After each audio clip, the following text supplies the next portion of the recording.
आगामी विधानसभा चुनाव के मद्देनजर प्रधानमंत्री नरेंद्र मोदी का वाराणसी दौरा काफ़ी महत्वपूर्ण है। हमारे साथ बात करने के लिए मौजूद हैं बीजेपी सांसद विनोद सोनकर।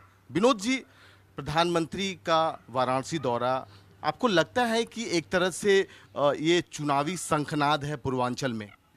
देखिए, माननीय प्रधानमंत्री जी की काशी यात्रा को चुनाव से जोड़ के नहीं देखा जाना चाहिए।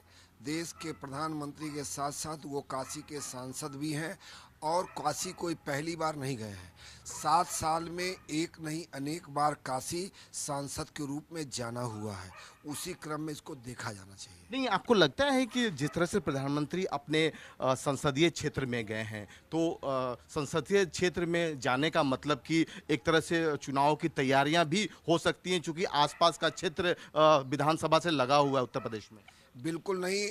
अगर मैं अपने संसदीय क्षेत्र में जाता हूं, नियमित रूप से जाता हूं, तो इसको चुनाव से देखने की ज़रूरत नहीं है। और माननीय प्रधानमंत्री जी कोई पहली बार नहीं जा रहे हैं, नियमित रूप से एक सांसद के नाते काशी का दौरा करते रहते हैं।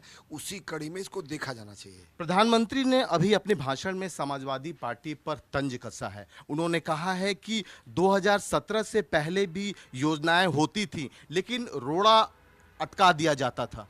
निश्चित रूप से 2017 से पहले जो सरकारें थीं, आप देख लीजिए, अगर युवाओं के रोजगार की बात किया जाए तो किसी भी वैकेंसी को वो कभी कंप्लीट नहीं कर पाए।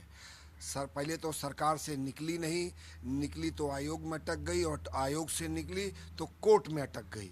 लेकिन माननीय योगी जी के नेतृत्व में उत्तर प्रदेश में पिछले 4.5 साल में कोई ऐसी योजना नहीं है जो कहीं अटकी हो, कहीं भटकी हो, कहीं लटकी हो। जिस उद्देश्य से योजना बनाई गई उसको वहां तक पहुंचाने का काम किया गया। विनोद जी, प्रधानमंत्री नरेंद्र मोदी का वाराणसी दौरा अभी चल रहा है।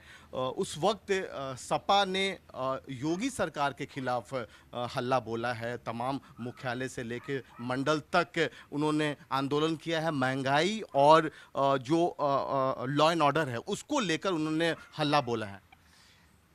इससे लगता है कि समाजवादी पार्टी पूरे इलेक्शन मोड में आ चुकी है। पिछले 4-4.5 साल में, जिसमें लगभग 2 साल कोविड का दौर था, उस कोविड में समाजवादी पार्टी के न तो नेता न तो कार्यकर्ता कोई सड़क पे नज़र नहीं आए।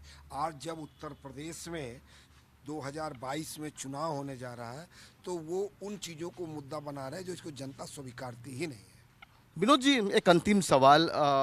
मायावती ने भी अभी थोड़ी देर पहले ट्वीट किया है। उन्होंने साफ तौर पे कहा है कि जो योगी जी का कार्यकाल है, कहीं ना कहीं लॉ एंड ऑर्डर के हिसाब से जंगल राज उसे बोला जाए। पंचायत चुनाव में उन्होंने धन बल का प्रयोग किया और जीत हासिल की। देखिए, जो लोग भी कानून और व्यवस्था के नाम पर या तो पंचायत चुनाव में कानून और व्यवस्था का सवाल खड़ा करते हैं, उनसे मेरा केवल आग्रह इतना है कि ज़रा वो अपने शासनकाल में देख लें कि कानून और व्यवस्था की स्थिति क्या थी।